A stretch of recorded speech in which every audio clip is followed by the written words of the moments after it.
I think too many politicians are looking down at the American people right now. I think Congress is arrogant, out of control. They spend money unwisely. They don't honor the hard work of people that paid those taxes.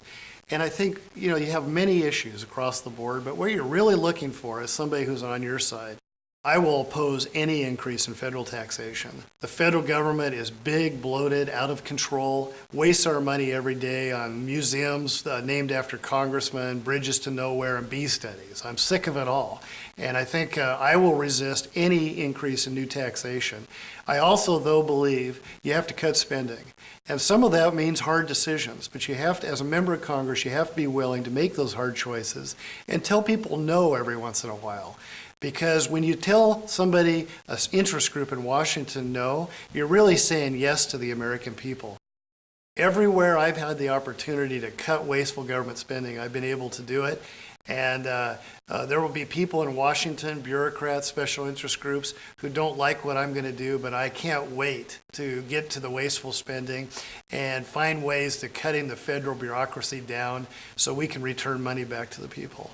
I also believe that we have to make sure that our safety net for our retired Americans, Social Security and Medicare, are made more solvent. Right now, both of them are losing money every year.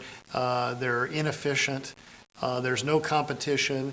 You don't get to choose your own doctor. It goes on, and there's so much that can be done to make our safety net for retired Americans better for them and also more solvent.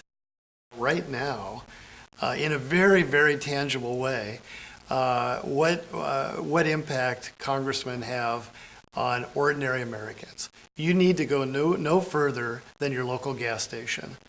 In order for us to actually be energy independent, we have to do everything. We have to do biofuels, we have to do solar, wind, we have to do geothermal, natural gas. We have to be more energy efficient, which means our cars have to get better gas mileage. I also, though, believe that we have to increase nuclear power plant siting, and I think we need to drill for more oil in the domestic United States.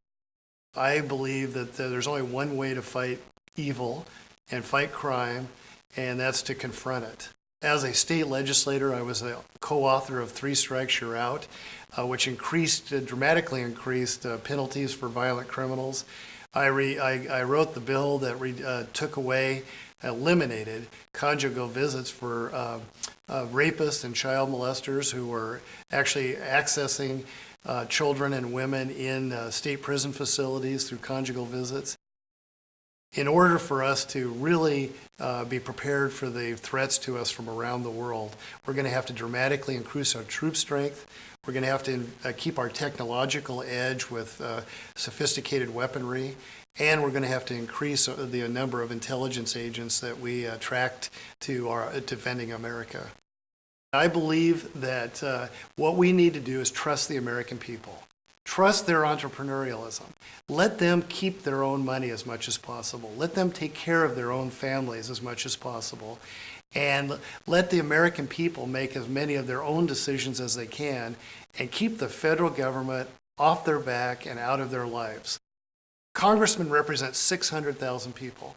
600,000 people who are counting on you to improve their nation's security, counting on you to make good decisions on economic growth, and counting on you to be honest above all and to be working on their behalf. I'm Dean Andal, and I approve this message.